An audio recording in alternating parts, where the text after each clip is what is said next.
ನಿಮಗೆ ಬಿರಿಯಾನಿ ಅಂದರೆ ಇಷ್ಟನಾ? ಹಾಗಾದರೆ ಈ ವಿಡಿಯೋನ ತಪ್ಪದೆ ಕೊನೆವರೆಗೂ ನೋಡಿ. ನನ್ನ ಫ್ರೆಂಡ್ ಹೇಳಿದ್ರು 100 ರೂಪಾಯಿಗೆ ಅನ್ಲಿಮಿಟೆಡ್ ಬಿರಿಯಾನಿ ಸಿಗ್ತಿದೆ ಬೆಂಗಳೂರಲ್ಲಿ ಅಂತ. ಹಾಂ, ನಂಬೋ ಮಾತಾ ಇದು? 100 ರೂಪಾಯಿಗೆ ಇವಾಗಿನ ಕಾಲದಲ್ಲಿ ಅನ್ಲಿಮಿಟೆಡ್ ಬಿರಿಯಾನಿ ಯಾರಪ್ಪ ಕೊಡ್ತಾರೆ? ಅದನ್ನು ಇಷ್ಟು ಕ್ಲೀನಾಗಿರೋ ಜಾಗದಲ್ಲಿ ಸೌದೆ ಒಲೆ ಮೇಲೆ ಮಾಡಿರುವಂಥ ಬಿರಿಯಾನಿ. ನೋಡೇ ಬಿಡೋಣ ಅಂತ ನಾನು ಒಂದು ಪ್ಲೇಟ್ ಆರ್ಡರ್ ಮಾಡಿದೆ. 10 ನಿಮಿಷ ವೇಟ್ ಮಾಡೋಕ್ಕೆ ಹೇಳಿದ್ರು. ಬಿರಿಯಾನಿ ಸೌದೆ ಒಲೆ ಮೇಲೆ ಬಿಸಿ ಬಿಸಿಯಾಗಿ ರೆಡಿ ಆಯಿತು. ಕೊನೆಗೂ ನನ್ನ ಕೈಗೆ ಸಿಕ್ತು. ರೈಸ್ ಅಂತೀರಾ, ತುಂಬಾ ಸ್ಮೂತ್ ಆಗಿತ್ತು. ಅದ್ರ ಜೊತೆ ಗ್ರೀನ್ ಕಲರ್ ಚಟ್ನಿ ಕೊಡ್ತಾರೆ, ಅದನ್ನು ನೀವು ಟ್ರೈ ಮಾಡಲೇಬೇಕು.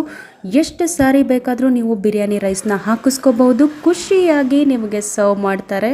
ಅವಾಗಿಂದ ಬರೀ ಮಾತೇ ಆಯ್ತಲ್ಲಮ್ಮ, ಎಲ್ಲಿ ಲೊಕೇಶನ್ ಅಂತ ಹೇಳ್ತಾನೆ ಇಲ್ಲ ಅಂತ ಬೈಕೋತಿದ್ದೀರಾ? ಬೇಗ ಬೇಗ ಹೋಗಿ ಡಿಸ್ಕ್ರಿಪ್ಷನ್ ಚೆಕ್ ಮಾಡಿ, ಲೊಕೇಶನ್ನ ಹಾಕಿರ್ತೀನಿ, ನೀವು ಸಹ ಟ್ರೈ ಮಾಡಿ. ಈ ವಿಡಿಯೋ ಇಷ್ಟ ಆಗಿದ್ರೆ ಲೈಕ್ ಮಾಡೋದನ್ನ, ಶೇರ್ ಮಾಡೋದನ್ನ ಮರಿಬೇಡಿ. Thank you.